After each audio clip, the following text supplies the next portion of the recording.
traditional Filipino game, one of the mini laro ng lahi, traditional games in the Philippines.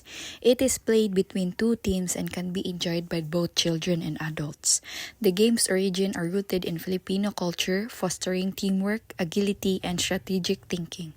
It is sometimes played on a beach to reduce the risk of injury from falls. Rules: divide players into two teams with an equal number of players on each side.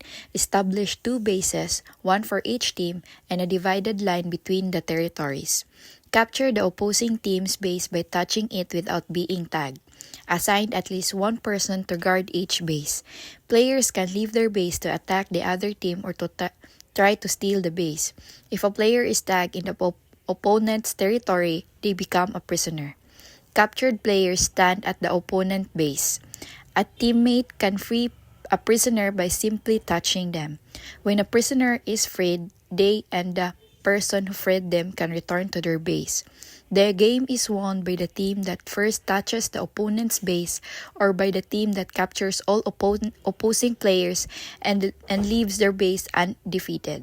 Some versions have a limited and the team with the most capture wins. Chinese garter originated in 7th century China and is a popular Philippine game where two players hold a garter horizontally while others jump over it at progressively higher levels.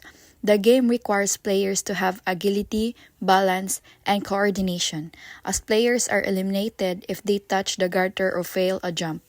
The goal is to jump over the garter without touching it until it reaches its highest level, with the last player standing declared the winner.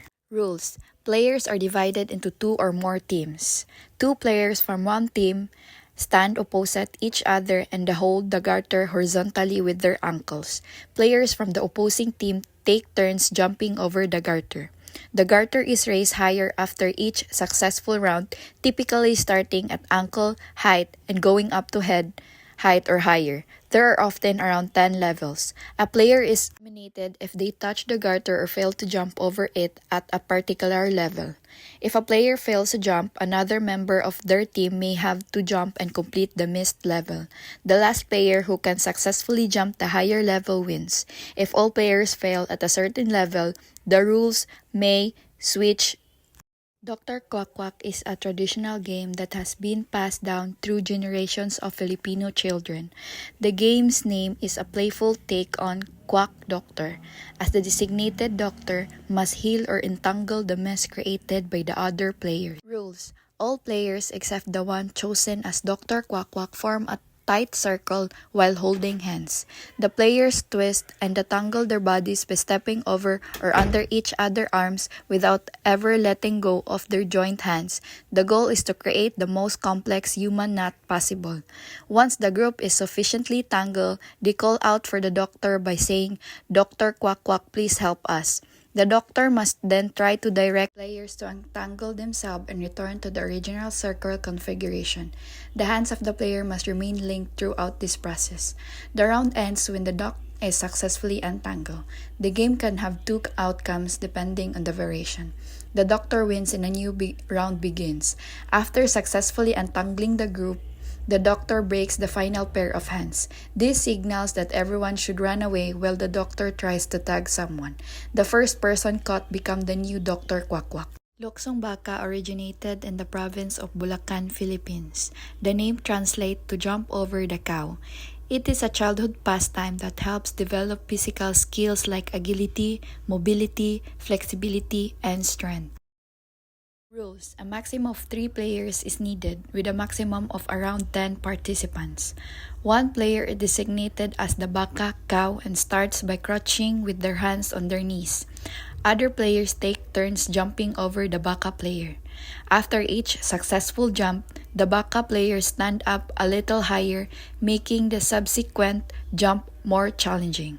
A player who touches the baka player with their hands or feet or who falls on them will have to take the baka's place. The game continues until the player decides to stop or until all players have had their turn to jump over the fight.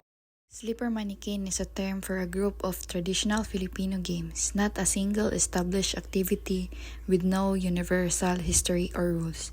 Instead, it is likely refer to a game like sleeper game, which is a variation of baseball, or games like hagisan chanelas, where sleeper throwing determines a player's fate.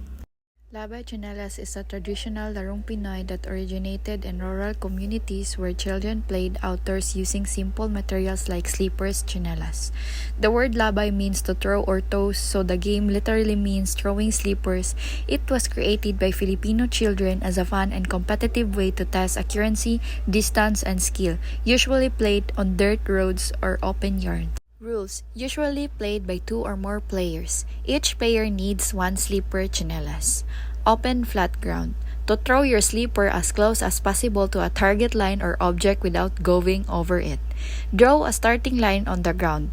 Players stand behind it and take turns throwing their sleepers toward a chosen target or line. The sleeper that lands closest to the target without crossing it earns a points. In some version, the farthest sleeper wins if it doesn't go to the bound. Players can agree on a set number of rounds. The player who throws their sleeper most accurately or earns the most points after all rounds is the winner.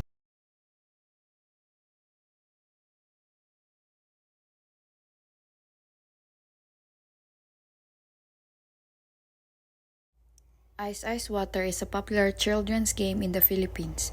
It's a traditional game that is often played during Children's Month and is part of the country-rich street game culture.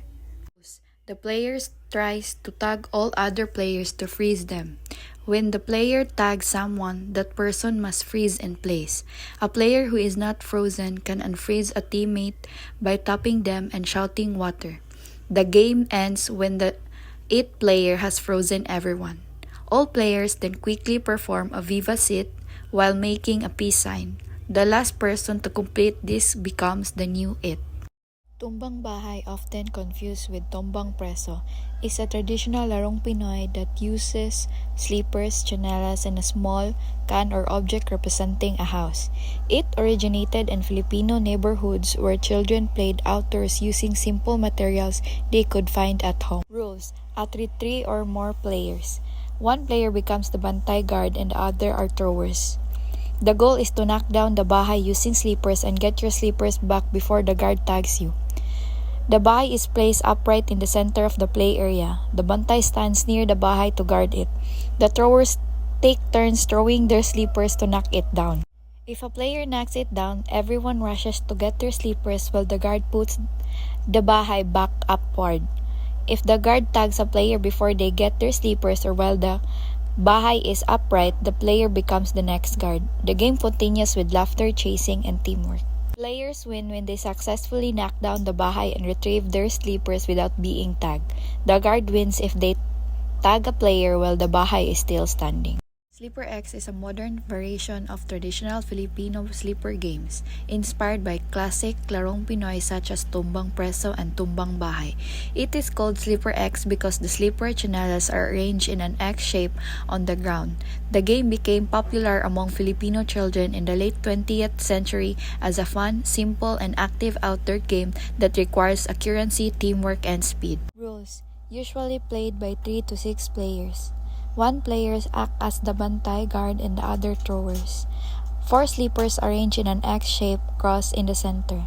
The throwers must hit and scatter the sleeper arranged in an X using their own sleepers while the guard tries to protect or fix the arrangement and the tag players. Throwers win if they successfully scatter the X and retrieve their sleepers without being tagged.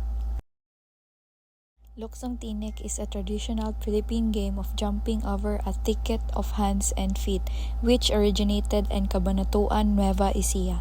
The game is played by 2 teams who take turns jumping over progressively higher obstacles formed by their opponents, who are called the thorns. The goal is to clear all levels without touching the thorns, with failed attempts leading to elimination.